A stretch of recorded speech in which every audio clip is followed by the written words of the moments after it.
Hello again and welcome to my channel. If you're new here, thank you so much for clicking on this video. And if you're not, welcome back. Please remember to leave a like and subscribe if you have not done so already, because it's a free way that you can help me out.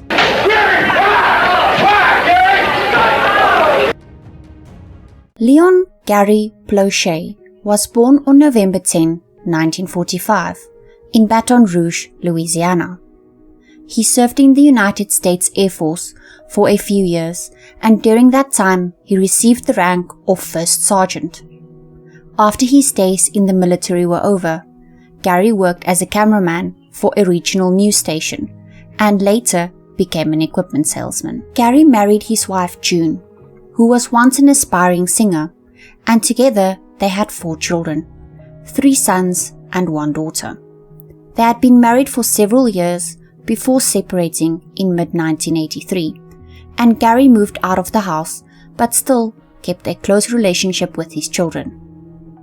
Gary was a pretty active guy, and the boys played many sports growing up, including football, baseball and basketball, and you would more often than not find him on the field watching practice or being the coach. At one of the boys' schools, they distributed flyers for karate classes, which their youngest son brought home, and June decided to enroll all the boys in karate, which was run by a 25-year-old man named Jeff Doucet. Jeffrey Doucet was born on 3 February 1959 in Port Arthur, Texas. Jeff was one of 7 kids, and they had struggled a lot financially as a family growing up. Jeff also said that he was SA'd as a child. In his early 20s, Jeff moved from Texas to Baton Rouge, Louisiana. He had a passion for martial arts, and there he started teaching karate at a dojo.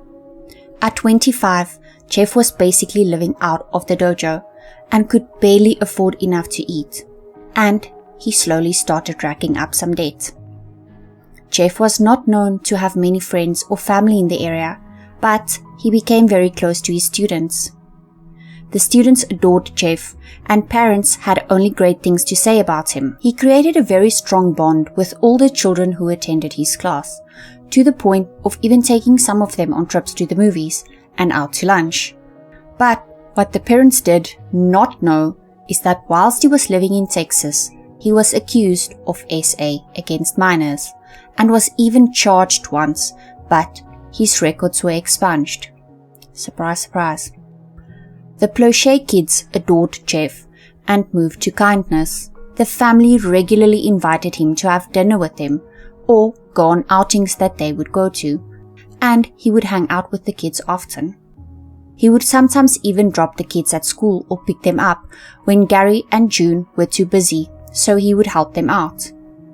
June stated that he provided great emotional support to the kids, and this was welcome while her and Gary were going through a tough time.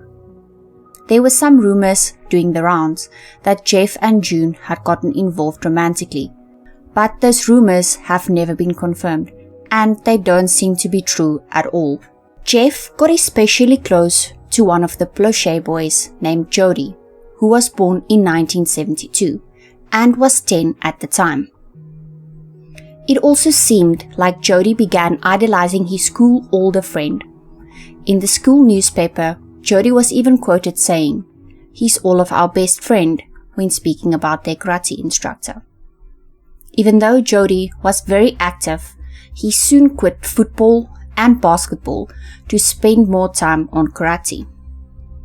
Jeff whipped the Plauché boys into shape, and under his tutelage, Jody even won a trophy at the Fort Worth Pro-Am.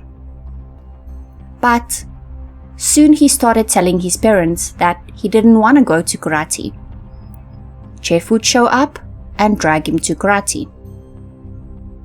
But what no one was aware of was that Jeff had been slowly seducing both the Plauché family and Jody into his sick world. Jeff had won the trust of the Plauchés, and he slowly started testing his boundaries with Jody. One day, while they were at the dojo, Jeff asked the class who wanted to learn how to drive. Jody quickly put up his hand, and pretty soon he was in a car with Jeff sitting on his lap. Jeff started touching him inappropriately when they were stretching, or putting his hand in his lap when they were driving, and then soon afterward apologized, saying that he didn't know that his hand was there. Jody was 10. He had no idea what was going on. And Jeff took advantage of that. He slowly started seeing what he could get away with, and with each thing that Jody didn't object to, Jeff pushed it further and further to see how far he would be able to take it. And within the next few months, it escalated to him SAing Jody on a regular basis. Jody was too afraid to say anything. He was afraid that he would upset his parents. And with them going through a separation, he didn't want to add extra stress onto them. Jeff was also his best friend, and he didn't want him to get into trouble. He thought to himself that, well, Jeff lets him do fun things and takes him to go and do fun things, so he might just put up with this one unfun part. He's such a fun guy. By February 1984, Jeff owed quite the amount of money and decided that he would be leaving to California, but he didn't want to leave without Jody.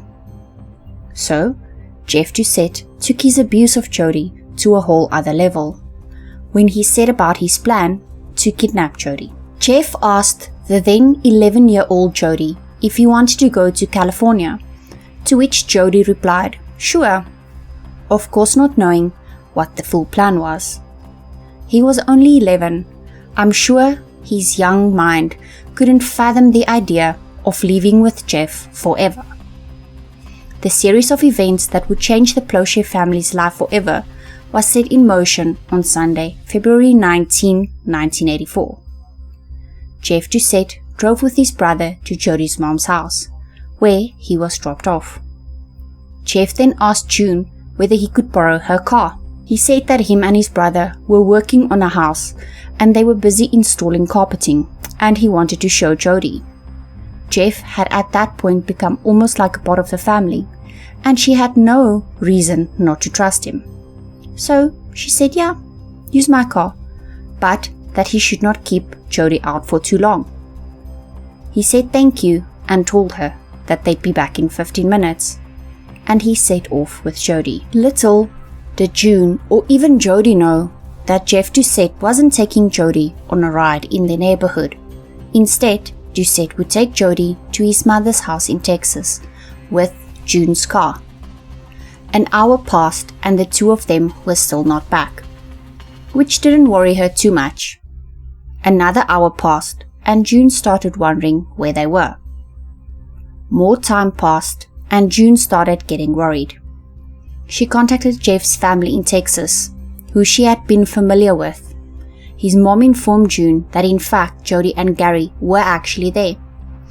June then told Jeff's mom to ensure that he gets Jody back, as Jody had school the next day. Jeff's mom passed the message along to him, and he told her that she didn't need to worry, they would be driving back soon. But that's not where they were going. By nighttime, the two were on a bus, heading to the West Coast, all the way to Los Angeles, California. It was Jeff's way of the two of them running away together. Along the way, he dyed Jody's blonde hair black, which he thought would help pass him off as his own son. Jeff also had a very prominent beard, which he shaved off in the hopes that by doing this, it would help them hide from law enforcement. The two, however, had no money, and Jeff ended up contacting a friend to wire him $600 for a quote-unquote karate tournament and promised to pay him back. Meanwhile, Jeff and Jody had checked into a cheap motel called the Samoa in Anaheim, California, which was just a short walk away from Disneyland. Inside the motel, Jeff would SA poor Jody, and then he would take him to do something fun, like go to Disneyland or see the Hollywood sign, go to the movies, only to repeat the same sick cycle over and over and over. Jody knew that what was happening was wrong in some sort of way and was worried that he wouldn't see home again. He missed his family and he began to pester Doucet about him calling home just so he could talk to his parents. Meanwhile, Gary and Jody Plauché are out of their minds with worry. Law enforcement have searched high and low for Jeff and Jody. It was thought that he had perhaps gone to New York because he mentioned this to his family when both him and Jody were there that day. But there was no sign of them there. The police were consistently at the Plauché home, hoping that a call would come in that they could trace. And 7 days after Jeff and Jody disappeared, Jeff made a call to June's house to let her know that Jody was safe. He warned June against telling anyone that he'd called. He ordered her to bring the other children and their school transcripts with her to LA, saying that she should meet him where they filmed the Hill Street Blues, or that she would never see Jody again. She said, "Gary might use this to get custody of all the children if you don't bring Jody back," which was a ruse concocted by police. "If the court gives Gary the kids, I'll get them from him," Doucet exploded in a rage. "I'm tired of people saying I'm insane, and if you say I am, you'll never hear from me again." And he put the phone down. For the next few days, police tried their best to try and figure out where he might be phoning from. He started phoning the house daily, and 10 days after Jody was taken on 29 February, Jeff allowed Jody to talk to his mom on the phone. And this was the call where they could finally trace their location. Jeff had no money and had to make a collect call to the Plauché home.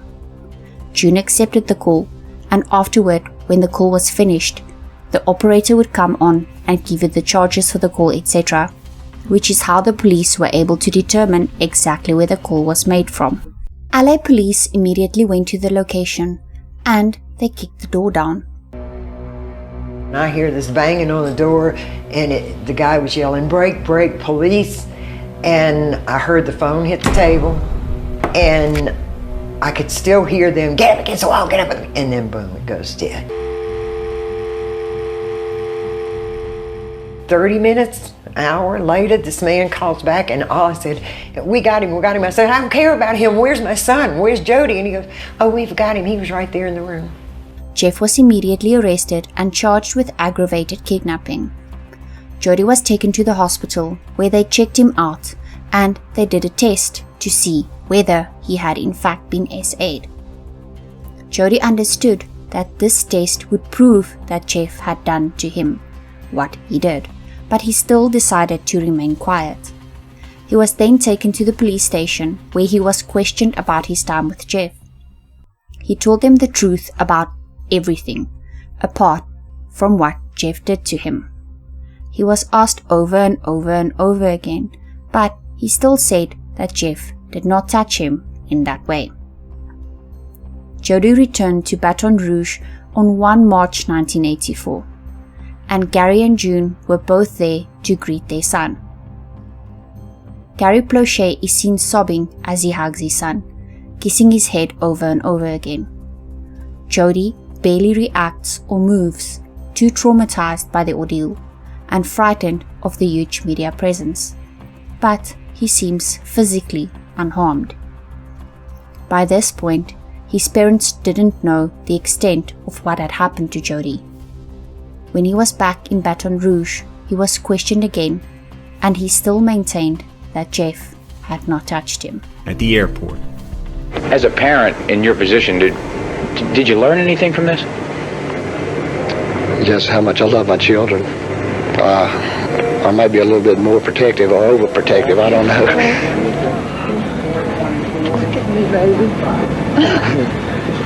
March 1st, an emotional family reunion at New Orleans International Airport. Gary, June, meet Jody after his unexpected California visit.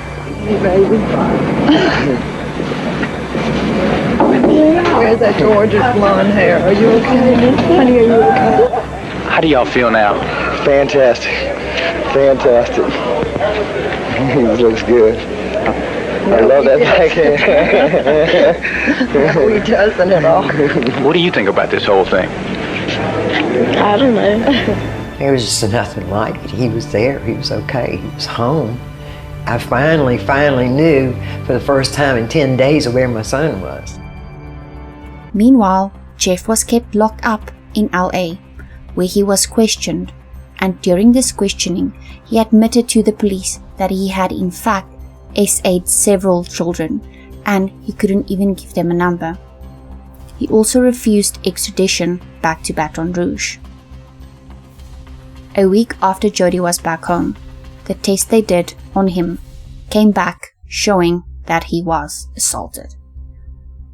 Mike Barnett, a Baton Rouge sheriff's major who had helped track down Jeff Doucet and was friendly with Gary Plauché, took it upon himself to inform Gary about what the karate instructor had done to his son.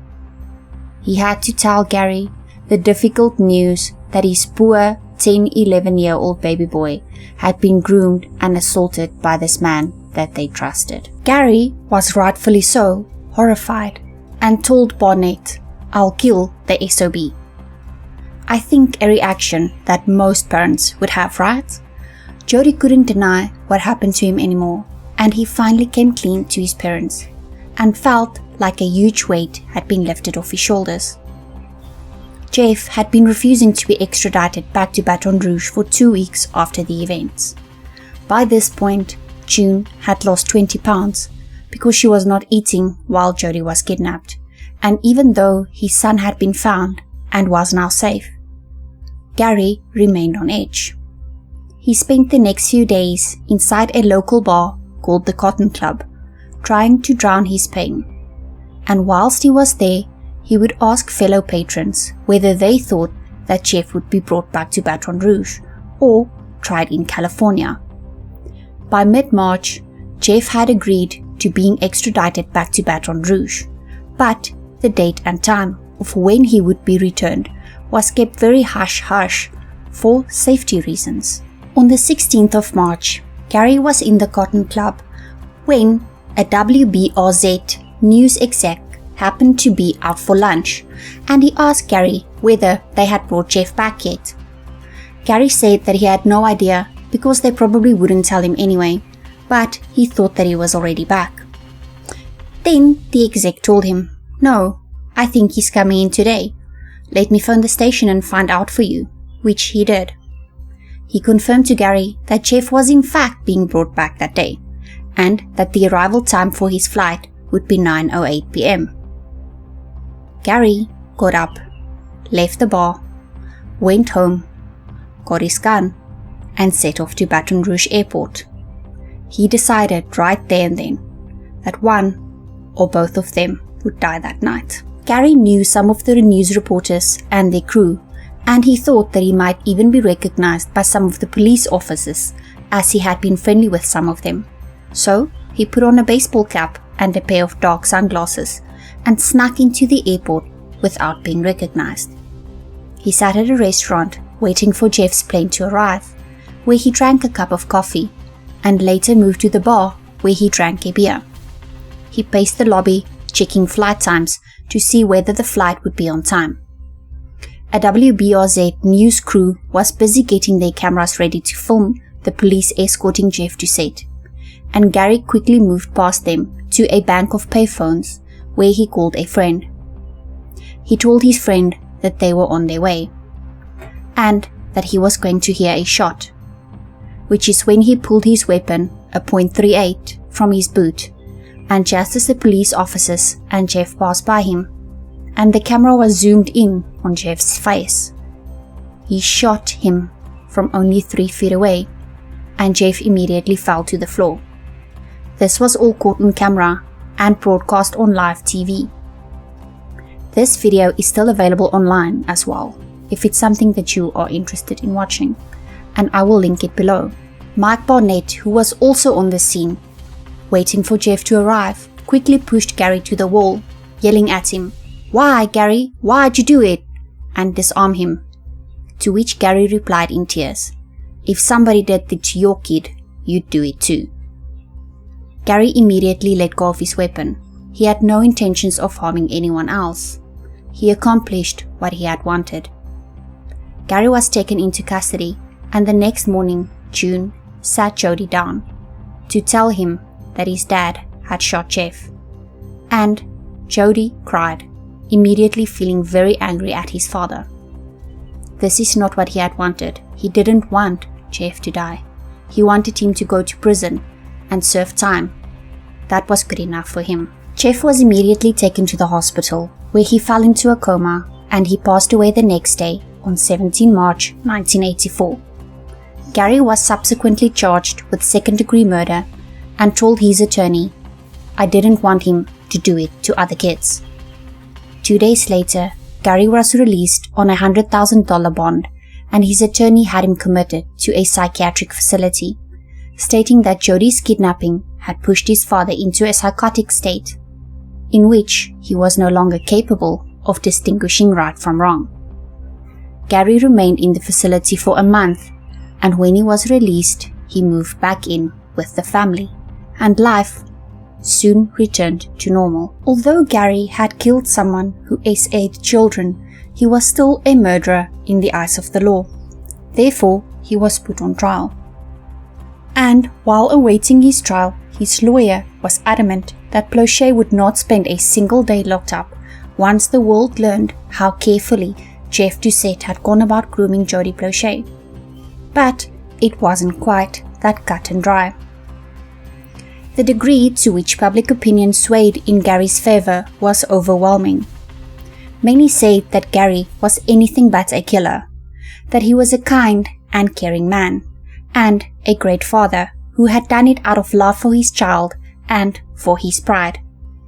Neighbors, friends, and family donated money to a fund set up to help pay for his defense, and to help him pay back his bail money and keep his family afloat while he couldn't work. Gary had ended up taking a plea bargain and pled no contest to manslaughter, and when sentencing time came around, he walked away from his murder trial with a 7-year suspended sentence, 5 years probation, and 300 hours of community service, which meant that he wouldn't spend any time in prison unless he committed another crime. The judge stated that sending Gary to jail would have been counterproductive, and that he felt certain that Gary didn't intend to harm anyone except the already dead Jeff Doucet. As for Jody Plauché, he needed time to process his assault, but pretty soon he was back to being his old self. The incident definitely impacted his relationship with Gary at first. At first he was extremely upset and angry with what Gary had done. He said that he didn't want Jeff dead. He wanted him tried and punished for what he did, and that was good enough for him. But slowly he had come to terms with what his father had done, and he forgave him, and their lives went back to normal as much as it could. He stated that he didn't hold what happened against his dad, but that he still doesn't agree with it. He said that for his father to do what he did, he must have been in a great amount of pain, but he felt that taking a life is wrong. He said that his father didn't know what great man he would turn out to be and what his future would hold, and if he would have been able to see that, perhaps it might not have happened. Jody had accepted what had happened to him, and his life continued to get better after this. He was a 4-sport letterman in high school. When he was 18 in 1991, he and his father was offered a spot on the Geraldo show, which filmed in New York. Jody, of course being 18, saw this as a free trip to New York. He went to the show, talked about his experience, but it was afterward that he was called, when a young boy saw him on TV and finally told his mom that he was being SA'd by his pastor.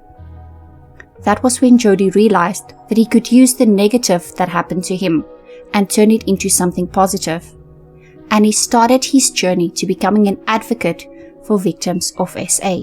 Jody went on to obtain his bachelor's degree in general studies from Louisiana State University with a minor in psychology, speech communications, and philosophy. He has worked in the field of violence prevention since 1995. While attending Louisiana State University, he served on the executive board for Men Against Violence, a campus organization aimed at preventing campus violence, including SA and other physical violence. For 7 years, Jody worked at a victim services center of Montgomery County in Norristown, Pennsylvania, where he worked as an SA counselor as well as a prevention educator, and eventually became the supervisor of community education programs.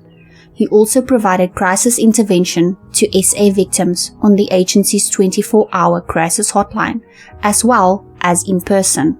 In October 2002, he attended the White House Conference on Missing, Exploited, and Runaway Children in Washington, D.C., featuring Colin Powell and President George W. Bush. And in 2004, he was named the Survivor/Activist of the Year by the Pennsylvania Commission on Crime and Delinquency. His book, Why, Gary, Why, was written over the course of a decade and published in 2019, finally telling the story from Jody's side and shedding light on what being in the middle of this was like for him. In the book, he also gives parents tips to help identify and prevent the type of situation that he went through. He states that once someone wants to spend more time with your child alone than you do, you should see it as a red flag. Jody also enjoys cooking and frequently shares his hobby with people online, although he says they never want to comment on his cooking, just about the fact about how his father is a hero. Gary Plauché sadly suffered a range of strokes.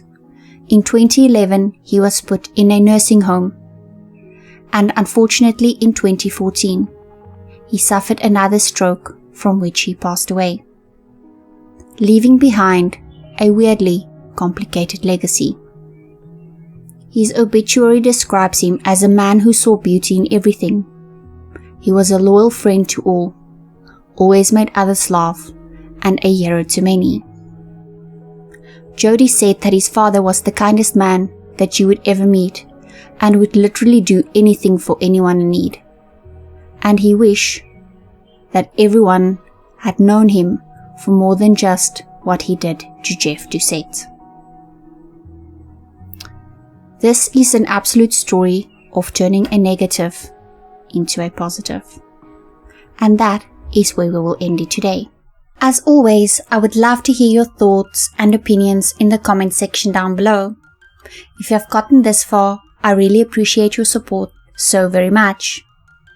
Please leave a like and subscribe if you have not done so already. Until next time, stay safe out there, take care of yourself, and take care of each other. Bye!